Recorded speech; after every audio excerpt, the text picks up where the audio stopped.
L'histoire que je vais te raconter aujourd'hui ne commence pas sur une piste d'athlétisme.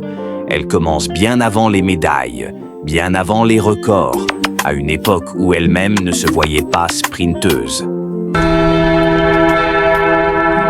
Marie-Josée Talou, une enfant d'Abidjan, vive, pleine d'énergie.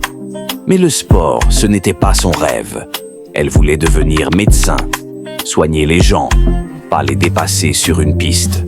Pourtant, le destin, lui, avait d'autres plans.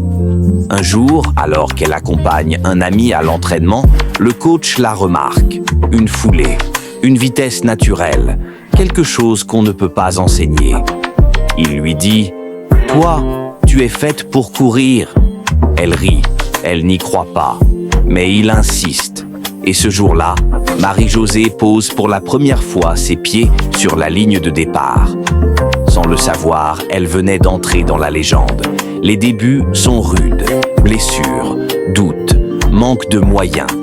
Loin des projecteurs, elle s'entraîne, encore et encore.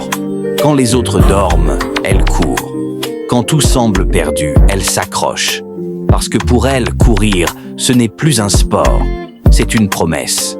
Une promesse faite à la petite fille qui voulait sauver des vies et qui aujourd'hui sauve des rêves. 2017, championnat du monde. Elle affronte les plus grandes. Les regards sont tournés vers les favorites, pas vers elle.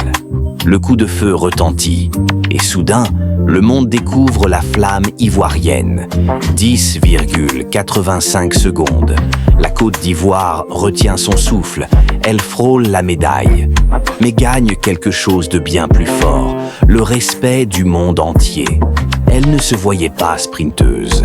Elle a fini reine du sprint africain.